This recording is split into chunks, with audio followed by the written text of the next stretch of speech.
A universal spirit, that's the word from former U.S. President Barack Obama. He says Archbishop Emeritus Desmond Tutu was a mentor, a friend and a moral compass for him and so many others.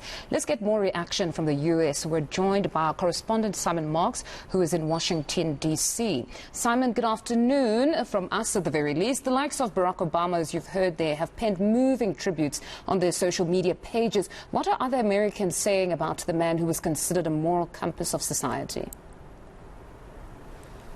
Well, I think many Americans will have woken up this morning to find those alerts on their phone, as indeed I did, announcing this terribly sad news about the death of Desmond Tutu. We are, of course, waiting for a statement from President Joe Biden, but it is Barack Obama, the former president of the United States, who managed early in the morning here to publish a statement himself saying that Archbishop Desmond Tutu was a mentor, friend and a moral compass for me and so many others, a universal spirit.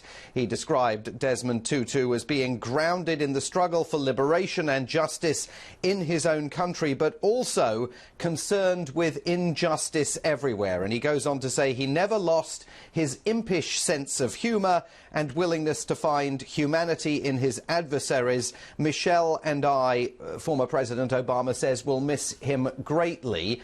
From Joe Biden, while we wait for an official statement paying tribute on the occasion of Desmond Tutu's passing, we did see a statement just a few weeks ago on the occasion of Desmond Tutu's 90th birthday, and that, I think, will give you a sense of what we will hear from Joe Biden later today. He said just on October the 7th that he had been honoured to meet and spend time with Archbishop Tutu on several occasions over the past years, and like so many others, I am inspired by his personal commitment to championing human rights and to always speaking out for what is right. He noted back in October that Archbishop Tutu's courage and moral clarity during the height of injustice in the apartheid era helped inspire my own commitment, this is Joe Biden speaking, as a United States Senator, to change American policy towards the apartheid regime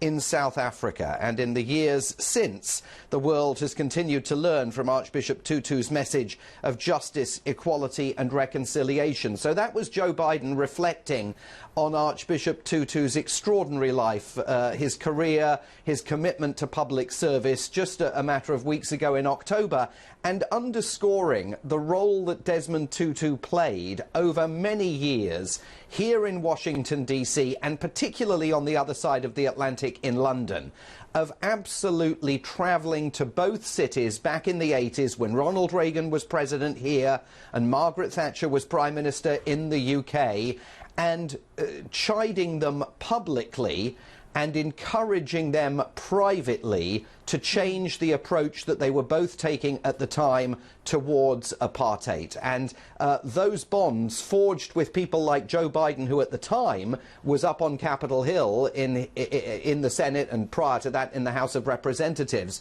those ties clearly established bonds with Democrats particularly, and in the United States really fueled the movement that led to the divestment of university investments in apartheid South Africa, that of course was fueled in very large measure by student activism here in the United States. So a hugely important figure in terms not just of South African history, of course, but in terms of the very specific histories that the United States and Great Britain had with South Africa politically at the time. No, most certainly significant ties there. We'll certainly keep up with you as the day progresses and just try to get that statement from the President. Thank you very much. That was our U.S. correspondent Simon Marks bringing us more about how the U.S. has received the news of the passing of the Archbishop Emeritus Desmond Tutu. As you heard, it's still early that side, so not much has come out beyond just that message that we saw on Barack Obama's own private social media.